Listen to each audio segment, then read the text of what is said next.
Hello everyone, আসসালামু আলাইকুম। Welcome to Nasima's kitchen. আজকে আপনাদের সাথে শেয়ার করছি চিকেন ফ্রাইয়ের রেসিপি।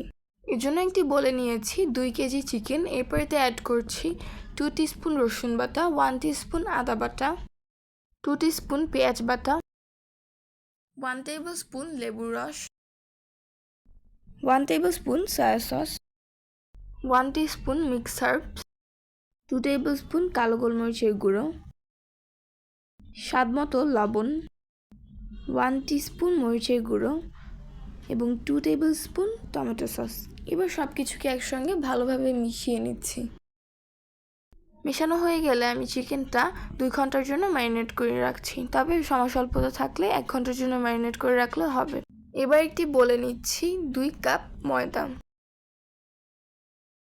এরপরেতে অ্যাড করছি হাফ কাপ কর্নফ্লাওয়ার, স্বাদমতো লবণ। এরপর অ্যাড করছি 1 টিস্পুন মরিচের গুঁড়ো এবং 1 টেবিল স্পুন কালো গোলমরিচের গুঁড়ো। এরপর সব কিছু একসঙ্গে মিশিয়ে নিচ্ছি। এবার একটি বলে আমি নিয়েছি রুম টেম্পারেচারে থাকা পানি। এবার সেই ম্যারিনেট করে রাখা চিকেনটাকে একবার ময়দায় কোট করে নিয়েছি এবং এরপর 10 সেকেন্ডের জন্য পানিতে ভিজিয়ে আবার ময়দায় কোট করে নিচ্ছি। চিকেনের গায়ে লেগে থাকা এক্সট্রা ময়দাটা আমি ছেড়ে ফেলেছি।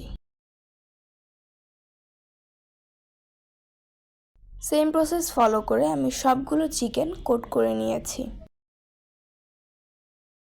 চিকেনটা আমি গরম তেলে ডিপ ফ্রাই করে নিচ্ছি। তৈরি হয়ে গেল মজাদার চিকেন ফ্রাই।